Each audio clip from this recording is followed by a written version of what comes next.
On July 10, 2026, you wrote a letter to Representative Luistro. Do you confirm this? July 10. July 10, 2026. Opo. All right. Tama po.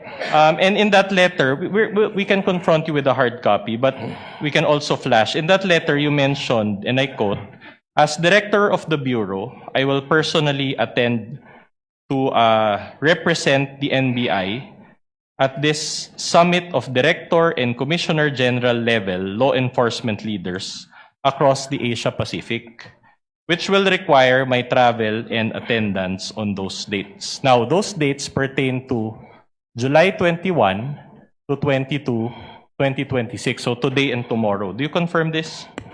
Opo. All right. Now, in that letter, there was a prior letter to that, correct? Which you received from FBI Director Kash Patel. Tama po. Do you personally know Kash Patel? Hindi po, pero hindi po siya personal ko kilala. All right. And did you inform him at any point that you're a lawyer? Hindi ko po alam kung alam niya na abogado. Okay. That's interesting because in the letter, and I'll use my pointer again, he referred to you as Dear Director Attorney Matibag, and this record was submitted to this honorable court through the prosecution on July 13, 2026. Now, just a manifestation, this now forms part of the records of this case. Are you friends or did he just research about your being a lawyer? Ganito po kasi ang nangyari dyan.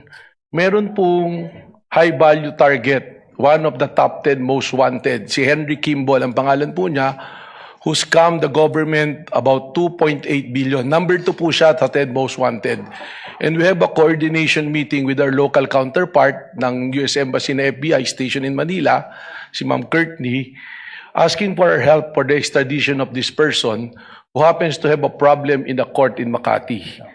They were expecting na ito pong taong ito ay matagal pa bago ma-extradite sa kanila.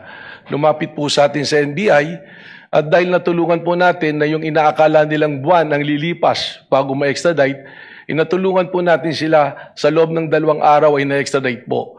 Kung kaya nung na-extradite po, ito pong si Henry Kimball, ako po ay tinawagan ni Ma'am Courtney ng FBI nang siya nasa Amerika at sinabi na nagpapasalamat. Katunayan po, nagpadala po ng letter of gratitude ang FBI. At yung pong pag-attend ko sa Bangkok, hindi naman po basta lang ako attend dun sa conference. There was an opportunity on the side na magkaroon po kami ng pagpupulong po ng personal ni Director Kash Patel. Yeah.